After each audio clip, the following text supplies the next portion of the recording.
Mummy जी, गर्मी की छुट्टियों को अब ज़्यादा दिन नहीं बचे हैं। बेहतर होता दीदी अभी चली आती। बच्चों के स्कूल खुल जाने के बाद उन्हें वक्त दे पाना बड़ा मुश्किल हो जाएगा। मैं सोच रही हूँ पहले कमरे की साफ़ सफाई करवा लेती हूँ, फिर एक बार दीदी से फ़ोन करके आने कह देती हूँ और उनके आने से पहले बच्चों और उनके लिए उपहार खरीद लूँगी। वैसे भी इस बार बहुत खर्चा हो गया है। नेहा अपनी सास प्रमिला जी से कहती है। प्रमिला जी बोली, हाँ बहू, गलती मेरी है। तुमने मुझे कहा भी था कि गंगा स्नान के लिए मत जाइए, फिर भी मैं चली गई।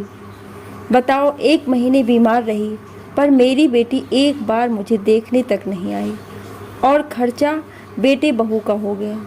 बहू, ऐसा क्यों नहीं करती हो? अगर तुम्हारे पास कोई साड़ी या सलवार कुर्ता नया हो तो वही बबीता को दे दो, नई खरीदने की ज़रूरत क्या है? नेहा बोली, अरे नहीं नहीं मम्मी जी, आपके आशीर्वाद से इतनी भी दयनीय हालत नहीं हुई है। हाँ, इस महीने थोड़ा खर्च ज़्यादा हो गया तो क्या हुआ, अगले महीने थोड़ा बचत कर लेंगे, सब अपने आप हो जाएगा। बस आप स्वस्थ रहिए और चिंता मत कीजिए, मैं सब संभाल लूँगी। बस खुश होकर आए और खुश होकर जाएं। इतना कहकर नेहा अपना काम करने चली गई। इधर प्रमिला सोचने लगी, बहू बहुत समझदार है। काश बेटी भी इतनी समझदार होती, क्योंकि जब भी आती है कुछ ना कुछ ख्वाहिशें लेकर आती है। ये बेचारी उन्हें पूरा करते करते थक जाती है, पर उसके चेहरे पर खुशी नहीं आती। हम भी तो ननद थे, पर पता नहीं कुछ नंदों का स्वभाव ऐसा क्यों होता है। शाम में मानो नेहा के पति दफ्तर से लौट कर आए और बोले, अरे माँ, इस बार छुट्टियों में बबीता नहीं आई, क्या बात है, कहीं नाराज़ तो नहीं है? प्रमिला जी बोली, अरे हाँ बहू, मैं तुम्हें बताना भूल गई, बबीता का फ़ोन आया था, एक बार तुम भी बात कर लेना। उसे लग रहा है कि भाभी ने एक बार भी नहीं बुलाई। नेहा बोली, हाँ मम्मी जी, रात में मैं आराम से दीदी से बात कर लूँगी। इतना क्या करनी है, सबके लिए चाय बनाने लगी। रात में सबको खाना खिलाने के बाद नेहा ने अपनी ननद बबीता को फ़ोन किया और आने का न्योता दिया। बबीता खुश होने की जगह 4 बातें सुना दी। हाँ हाँ, जब मम्मी ने कहा तब आप बुला रही हो, ऐसे तो कभी आप मुझे आने भी नहीं कहती हैं। बबीता की बातों को नेहा ने हल्के में लिया और बात को वहीं ख़त्म किया। बहरहाल 1 हफ्ते बाद बबीता अपने बच्चों को लेकर मायके आई। नेहा के बच्चे बुआ बुआ कहकर गले लग गए। प्रमिला जी धीरे से बबीता को बोली, बबीता, क्या तुम बच्चों के लिए इस बार भी मिठाई या चॉकलेट कोई उपहार नहीं लाई? बबीता बोली, अरे बच्चों, तुम्हारे फूफा जी ने तो ढेर सारे उपहार खरीद कर दिए थे, पर मैं लाना भूल गई और ट्रेन में चॉकलेट अच्छी नहीं मिलती है। कल शाम में हम बाज़ार चलेंगे, तब तुम्हारे लिए खूब सारी चॉकलेट लेकर आएंगे। प्रमिला जी बोली, 6 महीने साल भर पर आती हो और हर बार उपहार और चॉकलेट ऐसे कैसे भूल जाती हो? बबीता मुंह बनाकर माँ को देखने लगी। नेहा ने कहा, मम्मी जी, दीदी बच्चों का भला सोचती है, तभी चॉकलेट नहीं लेकर आई, वरना देखिए चॉकलेट खा खाकर उनके दांत खराब हो रहे हैं। दीदी, आप मम्मी जी से बात कीजिए, मैं आपके लिए चाय पकौड़े लेकर आती हूँ। इतना कहकर नेहा अंदर चली गई। नेहा के जाते ही प्रमिला जी बेटी से बोली, एक तुम्हारी भाभी है जो तुम्हारे आने से पहले इतनी तैयारी करती है, और तुम हो कि कभी ना उसके लिए ना बच्चों के लिए कुछ लाती हो। नाराज बबीता बोली, माँ, मुझे तो शक होता है कि आपकी बेटी मैं हूँ या वो है। प्रमिला जी बोली, बेटा, शिकायत बेटी की हो या बहू की, दोनों सूरत में सुनना तो मुझे ही पड़ेगा। खैर छोड़ो, अब आई हो तो खुश रहो। थोड़ी देर बाद नेहा ननद के लिए पकौड़े और चाय लेकर आई। नेहा के गले में सोने की चैन देखी तो बोली, अरे भाभी, आप कब से इतनी मोटी चैन पहनने लगी? लगता है भैया की खूब कमाई हो रही है। हाँ हाँ बहन, के लिए तो कभी कुछ खरीदता नहीं, बीवी पर पैसे लुटाता है। नेहा मुस्कुरा कर बोली, अरे नहीं दीदी, मेरे भतीजे का मुंडन था, उसमें मेरी भाभी ने मुझे ये चैन दी थी। बबीता बोली, सीखो भाभी, अपनी भाभी से कुछ सीखो। अपनी ननद को कितना अच्छा उपहार देती है और आप हो कि हर बार मुझे साड़ी या सूट का कपड़ा देकर टाल देती हो। नेहा मुस्कुरा कर वहाँ से चली गई। प्रमिला जी बोली, बबीता, तुम बस लेने की ही बात करती हो। तुमने बहू से ये क्यों नहीं पूछा कि उसने अपनी भाभी और भतीजे को क्या दिया? बबीता आश्चर्य से माँ को देखने लगी तो उन्होंने कहा, जितना उसकी भाभी ने दिया उससे दुगना उसने उसके लिए किया। रिश्ते एक तरफा नहीं निभाए जाते हैं, ये बात जान लो। 2 दिन बाद बबीता नेहा से बोली, भाभी, आप मेरे रहने का इंतजाम हर बार नीचे वाले कमरे में क्यों करती हैं? मुझे नीचे का कमरा बिल्कुल पसंद नहीं, वो बहुत छोटा है। आप माँ का सामान उस कमरे में रख दो और मेरा सामान माँ के कमरे में रख दो। नेहा बोली, दीदी, 1 हफ्ते के लिए मम्मी जी का सारा सामान शिफ्ट करना सही नहीं होगा, उन्हें बहुत परेशानी होगी। और वैसे भी मैंने सुना है यह आपका ही कमरा हुआ करता था, फिर आपको तो इस कमरे में अच्छा महसूस होना चाहिए। ठीक है, अगली बार से मैं आपका सामान ऊपर वाले कमरे में रखवा दूंगी। तभी प्रमिला जी आई और बोली, बबीता, 1 हफ्ते के लिए आती हो, फिर क्यों अपनी भाभी को परेशान करती हो? नेहा मुस्कुरा कर वहाँ से चली गई और दोनों माँ बेटी बात करने लगी। बबीता बोली, माँ, इस बार मैं साड़ी कपड़े लेकर नहीं जाऊंगी। अगर वहाँ मेरी सास पूछेगी क्यों, वहाँ क्या मिला, तो क्या साड़ी कपड़ा दिखाऊंगी? प्रमिला जी बोली, तो बेटा बताओ, तुम्हें इस बार उपहार में क्या चाहिए? बबीता मुंह बनाती हुई बोली, माँ, भाभी ने जो चैन पहनी है, कहो ना वो मुझे उपहार में दे दे। प्रमिला जी बोली, वो तुम्हें कैसे दे सकती है जब वो उसके मायके से मिला है?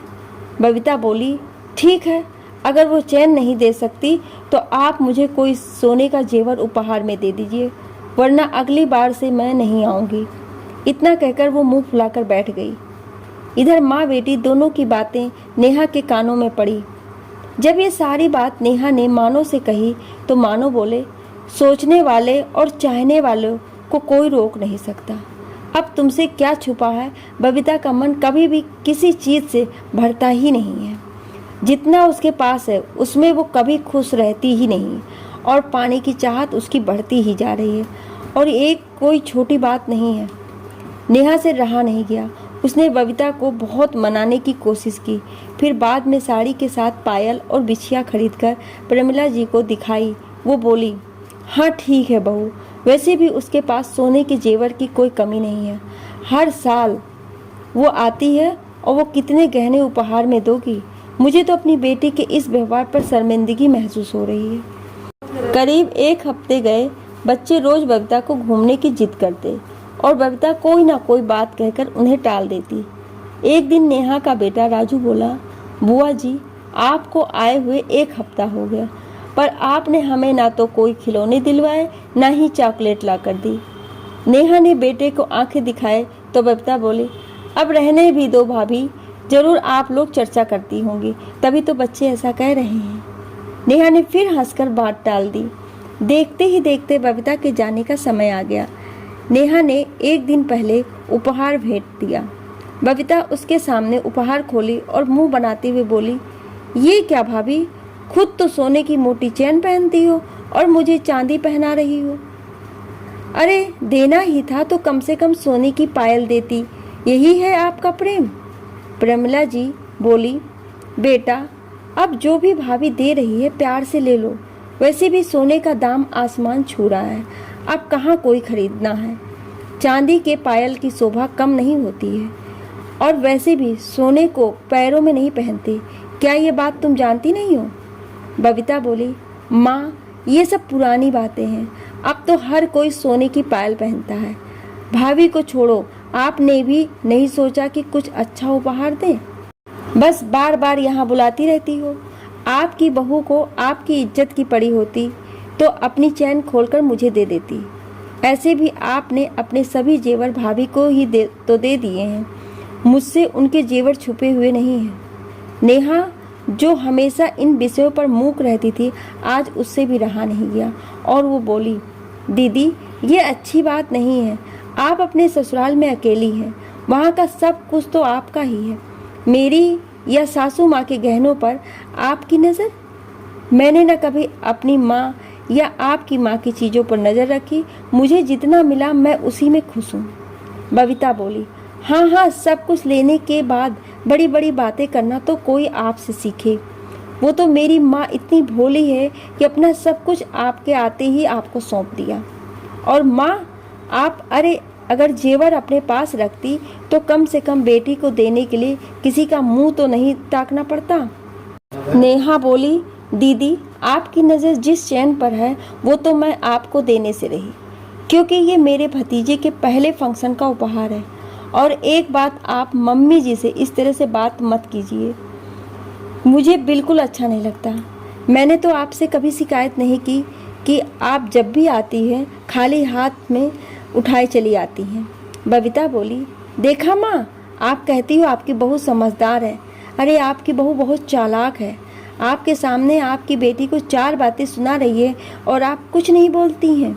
नेहा बोली, हर बात में आप मम्मी जी को क्यों ले आती हैं?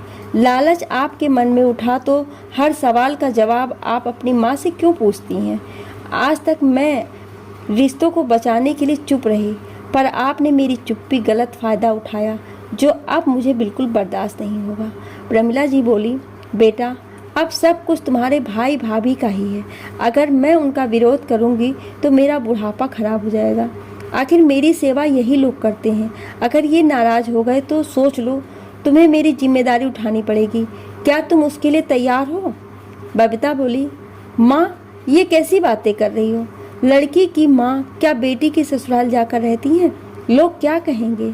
फिर मैं अकेली, मेरी सास भी है, मैं क्या क्या संभालूंगी? तभी नेहा बोली, क्यों दीदी, माँ बुढ़ापे तक अपने बच्चों का बोझ उठा सकती है तो क्या बेटी अपनी माँ को अपने घर कुछ दिन तक नहीं रख सकती? क्या बेटी हमेशा लेने के लिए होती है? माँ के प्रति उसका कोई फर्ज नहीं होता है? गुस्से से बबीता अपने कमरे में जाकर बैठ गई और जाने की जिद करने लगी। शाम तक बेटी की बातों से माँ थोड़ा दुखी तो थी। नेहा बोली, मम्मी जी क्या बात है, आप इतनी दुखी क्यों होती हो? औरत का जेवर उसका पति, उसका घर परिवार होता है। अगर आप कहेंगी तो मैं वो चैन दीदी को दे देती हूँ, आपसे बढ़कर कुछ नहीं है। प्रमिला जी बोली, बहू कौन कहता है कि बेटी ही समझदार होती है? मेरी बेटी तो कितने पैसों में खेल रही है, फिर भी हर वक्त दूसरे की चीज़ों पर ही उसकी नज़र रहती है। तुम्हारे ससुर जी सही कहते थे कि हमारी बहू लाखों में नहीं करोड़ों में एक है। बबीता अभी ना समझ है, उसकी बातों को अपने दिल से मत लगाना। जिस रोज़ बेटी की माँ या तुम्हारे जैसे बहू आएगी तब उसे समझ में आएगा कि यहाँ पैसों और जेवर से बड़े रिश्ते होते हैं। नेहा तो एक पल को चैन देने के लिए मान भी गई, परंतु मानो बोला, हर बार उसकी जिद को पूरा करना मतलब गलती को बढ़ावा देना हो जाएगा। नेहा बबीता से बोली, दीदी कई बार इंसान दूसरे की चीज़ों पर नज़र रखता है और दूसरों का प्यार और सम्मान खो बैठता है, क्योंकि उसका सारा ध्यान तो दूसरों की चीज़ों पर रहता है, फिर वो अपनी चीज़ों की देखभाल नहीं कर पाता। मेरे लिए मेरा परिवार और ये रिश्ते बहुत मायने रखते हैं। मैं नहीं चाहूँगी कि कभी आप यहाँ से नाराज़ होकर जाएं। हाँ, बस इतना कहूँगी कि चीज़ों से ज़्यादा आपके लिए आपकी माँ और आपके भाई का प्यार मायने रखना चाहिए, ना कि जेवर। प्रमिला जी ने बड़े प्यार से अपनी बहू के सर पर हाथ फेरा तो बबीता को एहसास हुआ कि वो मायके से जेवर तो लेती रही, पर कहीं ना कहीं अपनी माँ का भरोसा और प्यार खो बैठी। वो कुछ कहती उससे पहले कि प्रमिला जी बोली, ईश्वर तुम्हें संतोष और रिश्तों को समझने की ताकत दे। अब इतना ही दे सकती हूँ, क्योंकि अब तुम्हारी माँ के पास इससे ज़्यादा कुछ नहीं है। कुछ लोगों को अपनी भूल का एहसास बहुत जल्दी हो जाता है, कुछ लोगों को देरी से होता है। बबीता को भी अपनी भूल का एहसास हुआ कि अपने पास सब कुछ होते हुए भी उसने अपनी भाभी के गहनों पर नज़र रखी, जिसके कारण उसके मायके से दूरियां बन गईं। पर धीरे धीरे समय बीता, उसने अपनी गलती के लिए सबसे माफ़ी मांगी और अपनी भूल सुधारी। इन सब चीज़ों में नेहा को सास और मानो का भरोसा और साथ मिला, जो सबसे ज़्यादा महत्वपूर्ण था। दोस्तों, रिश्ते गहनों से ज़्यादा अनमोल होते हैं। इनकी गरिमा को पहचानिए। जितना आपके पास है उसी में खुश रहिए, वरना लालच के चक्कर में आपके पास जो खुशियाँ हैं वो भी कहीं खो ना जाएं।